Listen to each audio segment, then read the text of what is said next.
High বন্ধুরা, আসসালামু আলাইকুম। আপনারা সবাই কেমন আছেন? আজকে আপনাদের নিয়ে আসলাম কোলাহাটির ক্ষুদ্র কুটির শিল্প মেলায়। আমরা মেলায় প্রবেশ করলাম। মেলায় প্রবেশ করে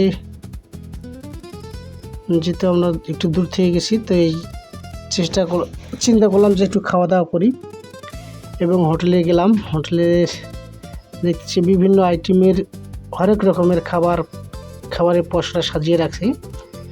তো এত সব খাবারের মাঝেও চিন্তা করলাম না, এসব না খেয়ে আমরা একটু জিলাপি খাই। তো দেখলাম গরম গরম জিলাপি ভাজতেছে এবং দাদাকে বললাম, দাদা আমাদের জন্য একটু কড়া করে জিলাপি ভাজি দেন।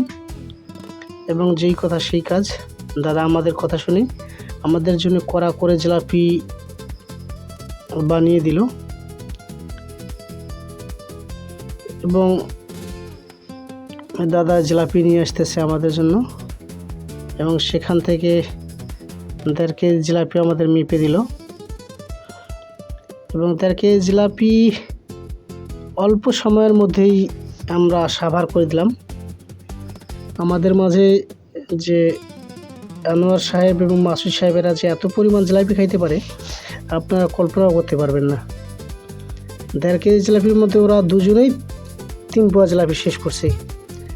আমিও যদিও জিলাপি খাই না বা মিষ্টি খাই না, তবু ওদের খাওয়া দেখে লোভ সামলাতে পারলাম না, আমিও খেয়ে নিলাম।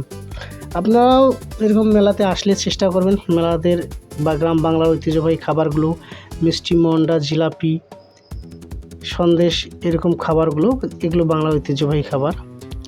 মিষ্টি খাওয়া শেষে, জিলাপি খাওয়া শেষে আমরা চটপটি খাইতে চাইলাম। পরে আবার জামাই আমাদের মহা অ্যাসিডিটি সমস্যায় ভোগেন, তাই বললো যে না, চটপটি খাবো না। তখন আমরা চেষ্টা করলাম ফলমূল খাওয়ার। তো সেখানে গেলাম, বেশ কয়েকটা দোকান, দেশি বিদেশি হরেক রকমের ফল সাজিয়ে রাখছে এবং প্রসেস করে বিক্রি করতেছে। তো আমরা চাইলাম না, ইনস্ট্যান্ট আমরা প্রসেস করে খাবার নেই। তবে প্রথমে আমরা নিলাম আমরা। তো বুঝতেই তো পারছেন, আমরা নিচ্ছি আমরা। মাসুদ সাহেব বেশ টক ভালোই খেতে পারে। আমরা নিয়ে খাওয়া শুরু করলাম এবং আমরা খাওয়া শেষে আবার আরও নিলাম পেয়ারা বিক্রি করতেছে, সেই পেয়ারাও নিলাম আমরা। এত সব লোকের ভিড়ে দোকানদার যে আমাদের পেয়ারা এবং আমরা প্লেট দিতেই শেষ। এত পরিমাণ খাইতে পারে।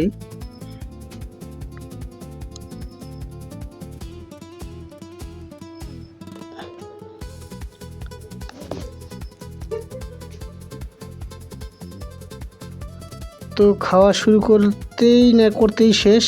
দেখেন মাসুদ সাহেব কীভাবে খাচ্ছে। ওনার যে এত খাওয়ার প্রতি আগ্রহ বা উনি এত খাইতে পারে, আপনি হয়তো অনেক সময় কল্পনাও করতে পারবেন। গান শেষে আমরা এখন শেষ রজনীতে